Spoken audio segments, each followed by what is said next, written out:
Hello मेरे प्यारे साथियों। आप लोगों का हमारे इस चैनल सिल्वर सक्सेस पर एक बार फिर से स्वागत है। पिछले कुछ वीडियोस के माध्यम से हम लोग फ्रांसीसी क्रांति के उपरांत जन्मी समाजवाद की विचारधारा के यूरोप पर प्रभाव को समझने का प्रयास कर रहे हैं, क्योंकि रूसी क्रांति लाने में प्रत्यक्ष और अप्रत्यक्ष दोनों रूपों में इस विचारधारा ने महत्वपूर्ण भूमिका निभाई।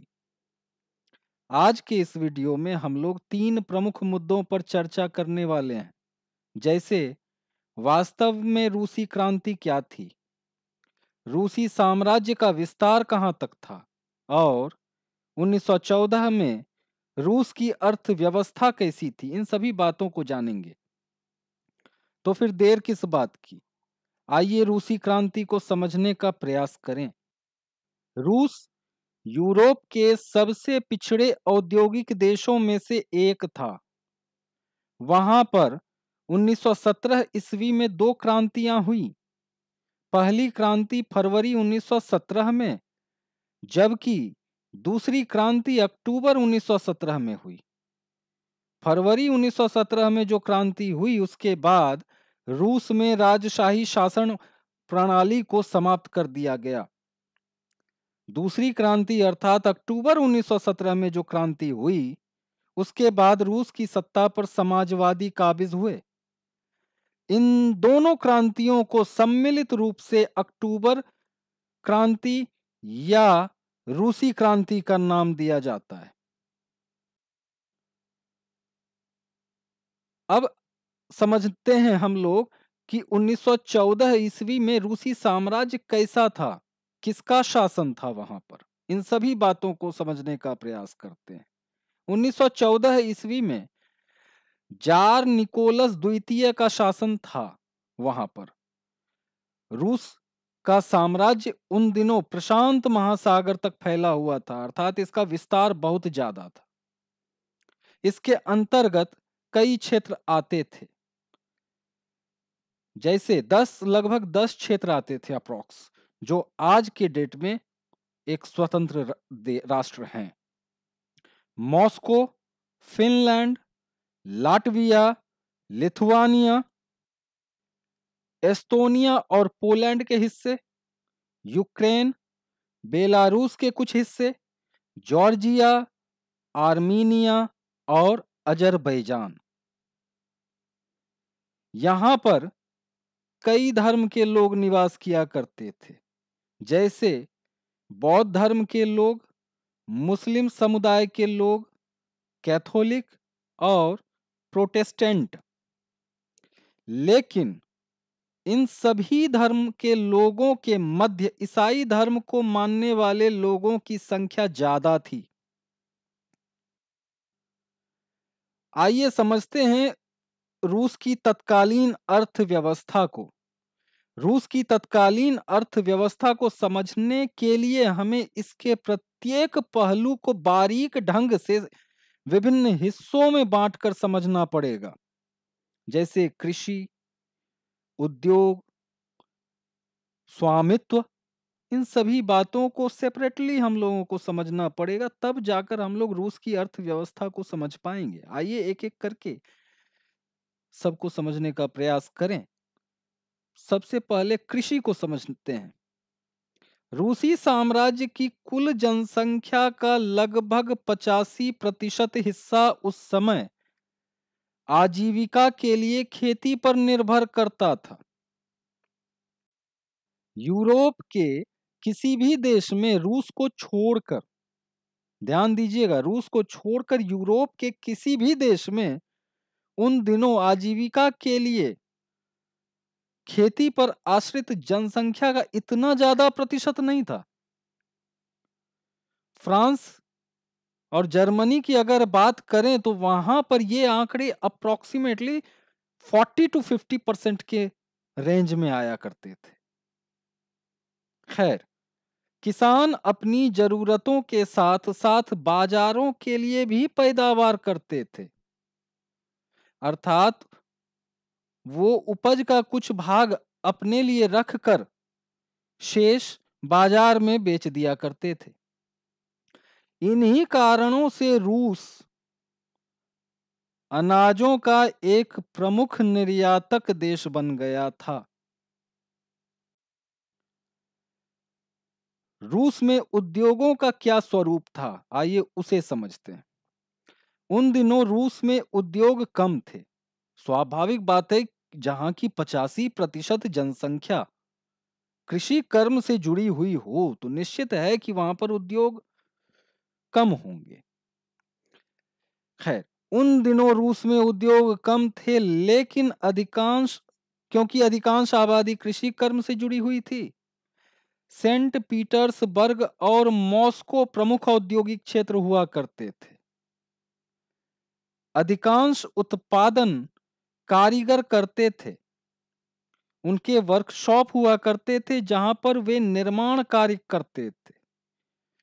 मतलब कारीगर ही अधिकांशतः उत्पादन करते थे और उनके खुद के वर्कशॉप हुआ करते थे जहां पर वो निर्माण करते थे और वहीं से ये उत्पादन करते थे।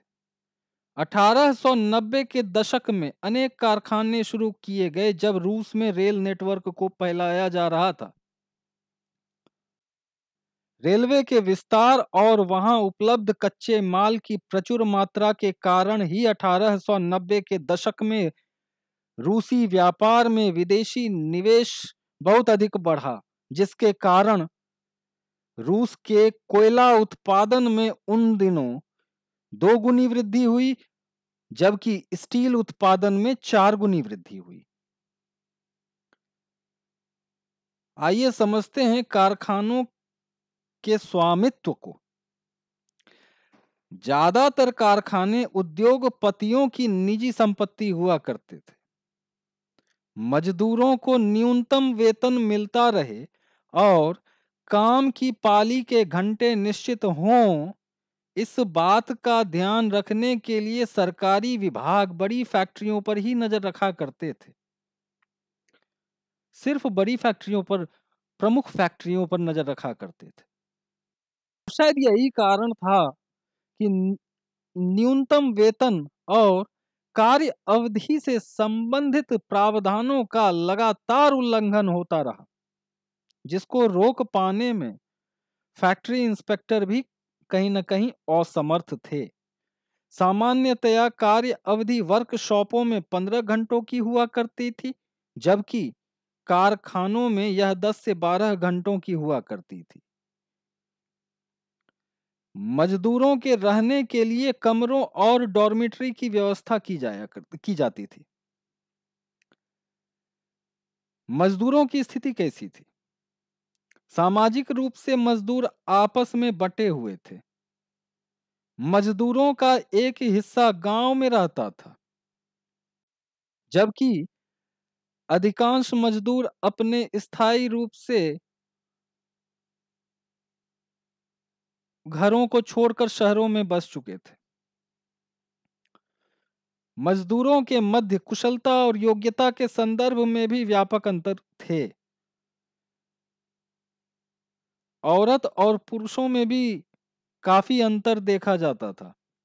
मजदूरी में औरतों का योगदान लगभग 31% था, लेकिन फिर भी उनका वेतन पुरुषों के मुकाबले आधा था।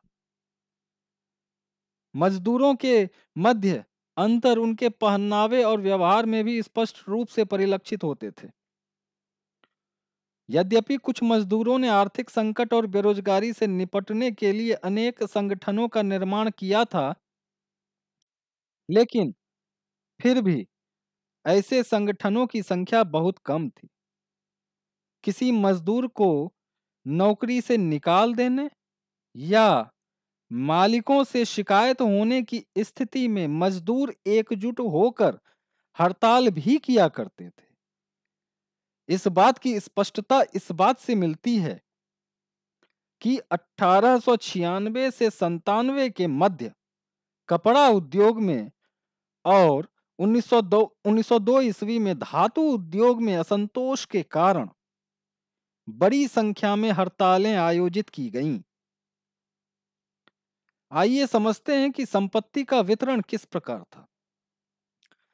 गांव की अधिकांश जमीनों पर किसान खेती करते थे, लेकिन विशाल संपत्तियों पर मूलतः सामंतों, राजशाही और ऑर्थोडॉक्सिकल चर्चों का अधिकार हुआ करता था। मजदूरों की तरह किसान भी आपस में बटे हुए थे, लेकिन उनकी कुल संख्या का एक बहुत बड़ा हिस्सा धार्मिक होता था, और शायद उनके मध्य विभेद का एक कारण धार्मिकता ही थी। वे नवाबों और सामंतों का सम्मान नहीं करते थे, लेकिन धार्मिकता से ओतप्रोत होने के कारण वो कहीं न कहीं धार्मिक संस्थानों जैसे चर्चों का काफी सम्मान किया करते थे। नवाबों और सामंतों के पास जो संपत्ति थी, उनके होने के प्रमुख कारण रूस के शासक जार के प्रति उनकी निष्ठा और ईमानदारी थी, ना कि उनकी लोकप्रियता। आइए अब समझते हैं कि यहाँ की स्थिति फ्रांस से किस तरह भिन्न थी। यहाँ की स्थिति फ्रांस से भिन्न थी क्योंकि ये लोग सोचते थे कि नवाबों की जमीन छीनकर किसानों के मध्य वितरित कर दिया जाए, जबकि फ्रांसीसी क्रांति में किसानों ने नवाबों का विरोध नहीं किया था। किसान लगान भी नहीं देना चाहते थे, इसलिए कई जगहों पर जमींदारों की हत्याएं भी हुईं। 1902 ईस्वी के आसपास दक्षिणी रूस में जमींदारों की हत्याओं की घटनाएं बड़ी संख्या में घटित हुईं। 1905 आते आते यह सिलसिला पूरे रूस में शुरू हो गया, या यूं कहें फैल गया। रूसी किसान यूरोप के बाकी किसानों से एक और कारण से भिन्न थे। यहाँ के किसान समय समय पर अपनी जमीन कम्यून नामक एक अधिकारी, जिसको मीर भी कहा जाता था, को सौंप दिया करते थे। उसके बाद कम्यून या मीर प्रत्येक किसान परिवार को उनकी जरूरत के अनुसार जमीन वितरित कर दिया करता था। आज के वीडियो में बस इतना ही। अगर आपको यह वीडियो पसंद आया तो चैनल को सब्सक्राइब करना ना भूलें। अगले वीडियो में हम लोग रूसी क्रांति से संबंधित नई बातों को पुनः समझने का प्रयास करेंगे। तब तक के लिए धन्यवाद।